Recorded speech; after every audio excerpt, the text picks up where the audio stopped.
Tobacco is one of the most mysterious and seductive notes in fragrance. And now that it's fall, it's time to bring out some of your favorite tobacco fragrances. Here are 5 of mine. The first is Xerjoff's Uden Overdose, so where they've taken the original Uden, removed the coffee, and replaced it with ginger, tobacco blossom, coumarin, which smells kind of like vanilla and wet hay. And it gives you this sensation of walking around a tobacco plantation in the spring. It's kind of fresh, it's uplifting, very different from the original Uden. It's not citrusy like the original Uden, no coffee. A great all year round tobacco fragrance. If you haven't gotten your nose on it. The next is Roja Manhattan, EDP. This was supposed to conjure feelings of being in a speakeasy in the 1920s. It's built around tobacco, but it's so well blended that it's hard to pick out individual notes. It's very festive feeling. It's got clove, cinnamon, it's got sage at the top, which fades quickly. It's sweetening in the base with benzoin,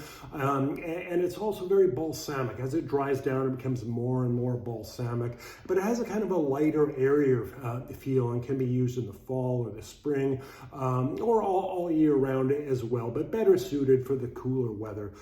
The next one is Kilian Smoking Hot. This is a sexy date night fragrance. It's supposed to conjure the feeling of being in a hookah bar with caramelized apples, tobacco. It opens up very sweet with the apple and caramel note dominating, which fades into a tobacco, and there's a smokiness, and it performs really well. I sprayed some on last night and it was still on the next morning. Absolutely fantastic date night scent.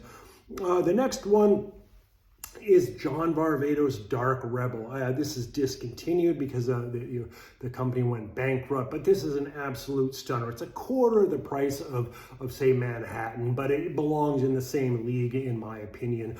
This is basically rum, tobacco, and an interesting base that's kind of ashy, kind of has wet woods and moss in it. It's indescribable, extremely unique like all of the Varvatos line, and it's ultimately a real bad boy scent. That's why it's called Dark Rebel. But worth every penny, and if you can get a bottle on eBay, go for it. The final one is Bortnikoff's Tobacco Dor. This is a statement tobacco fragrance. They've basically taken tobacco absolute and they've dressed it up with things to emphasize various aspects of the tobacco. There's fig in the mid, there's ambrette in the opening, there's 2 types of oud in the base, and it's really quite stunning. It's like walking to a humidor, but not only smelling the tobacco, but smelling the wood, smelling everything there. It's really transportive, totally stunning.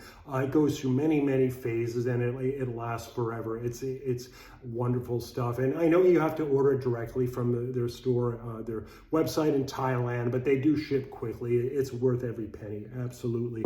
And if you're a fan of fragrance-related content, my new novel, The Orphean, is coming out actually on Monday, and you can buy it from Amazon, as an ebook, as a paperback, and it's about a day in the life of a men's fashion and fragrance influencer on his way to meet his estranged daughter and all the bizarre events and weird people that he meets on the way. But definitely should take a look at it if you like fragrance-related content. Anyway, don't forget to like, comment, and subscribe. Thank you for listening, and I hope to see you again.